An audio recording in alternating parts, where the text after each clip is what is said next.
मैं इस समय बिहार सरकार के पूर्व मंत्री शिवचंद्र राम जी के घर में हूँ। अब वो मंत्री नहीं है लेकिन आरजेडी के बड़े कद्दावर नेता हैं, विधायक हैं। मैं इस पर एक चीज़ दिखाऊंगा आपको कि किस तरह से देश की राजनीति बदल रही है, किस तरह से बाबा साहेब अम्बेडकर के जो अनुयायी हैं वो बढ़ रहे हैं और जो कहा जा रहा है कि अम्बेडकर युग की वापसी हो रही है, अम्बेडकर युग वापस आ रहा है, उसका एक नज़ारा दिखा रहा हूँ। ये पूरी तस्वीरें देखेंगे, घर पे तस्वीरें लगी हुई है, कहीं भी आपको किसी तरह के कोई कर्मकांड की तस्वीरें नहीं दिखेंगी। कहीं भी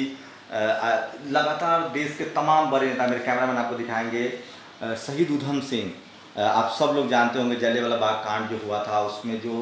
दलित समाज के लोग थे, जो अब जिस तरह से इतिहास को फिर से उसको कंसोलिडेट किया जा रहा है, उसके फैक्ट साइनिंग हो रहा है, उसमें कहा जा रहा है कि सेकेंड वर्ल्ड वॉर में जो शोषित वंचित थे, जिस तरह से महारों की सेना बनाई थी अंग्रेजों ने, बहुत सारे जो उस समय जो उनको अछूत माना जाता था, शुद्ध माना जाता था, उनको सेना में शामिल किया था। और उन्हीं की एक बैठक थी जिसको जलियांवाला में बाग में वो बैठक कर रहे थे। उसके बाद कुछ मुखबिरों ने जो भारतीय ही थे और उन्होंने अंग्रेजों को कहा कि ये आपके खिलाफ आंदोलन चलाना चाहते हैं, आपके खिलाफ साजिश कर रहे हैं। उसके बाद जो है वो वहाँ गोली चलाई गई और उसी का बदला उधम सिंह ने जाके लिया और उन्होंने हत्या की, जनरल डायर की, इंग्लैंड जाकर। उनकी तस्वीर है, लालू यादव की, राबड़ी देवी की, जेपी की तस्वीर है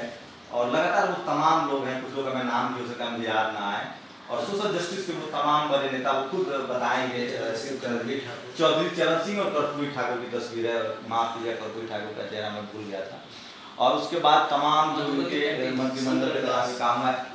देखिए संत शिरोमणि रविदास हैं बनारस के, वो तमाम जिन्होंने सबसे बड़े, मैं सोशल जस्टिस का उनको नेता मानता हूँ, सबसे बड़े समाज सुधारक थे, सबसे बड़े इक्वालिटी के पक्षधर थे, सोशल जस्टिस के पैरोकार थे, उनकी तस्वीरें हैं। उसके बाद उनकी अपनी राजनीतिक तस्वीरें हैं और मिथिला की पेंटिंग है ये। और उसके बाद देखिए बाबा साहब की एक तस्वीर है, रामनाथ कोविंद जी की तस्वीर है जो राष्ट्रपति बने हैं, बापू की तस्वीरें हैं। और इस तरह से देख सकते हैं कि हालात बदल रहे हैं। और उसके सबसे ज़्यादा मैं आपको लेकर बताना चाहूँगा कि देखिए बाबा साहब, ज्योतिबा फुले, ये दो ऐसे नाम हैं जिनको पूरी दुनिया एडमायर करती है। भारत में खासकर वो लोग जिनको अछूत माना गया, जिनको शुद्र माना गया, जिनको बाबा साहब ने SC ST OBC की कैटेगरी दी, उनके जीवन में जो भी बदलाव हुआ है वो महात्मा फुले ने उसके लिए बहुत कुर्बानियाँ दी और बाबा साहब ने उसे एक मुकम्मल अंजाम तक पहुंचाया और उनको संविधान के रूप में अधिकार दिया। तो इससे उम्मीद बनती है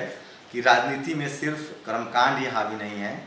बाबा साहब का युग वापस आ रहा है, अम्बेडकर युग की वापसी हो रही है और शिवचंद्र राम जैसे तमाम ऐसे नेता हैं जिनको सोशल जस्टिस पर भरोसा है और जिनको लगता है कि वैज्ञानिक सोच, संविधान के हिसाब से बढ़ के भी राजनीति की जा सकती है और अपने देश को मजबूत बनाया जा सकता है।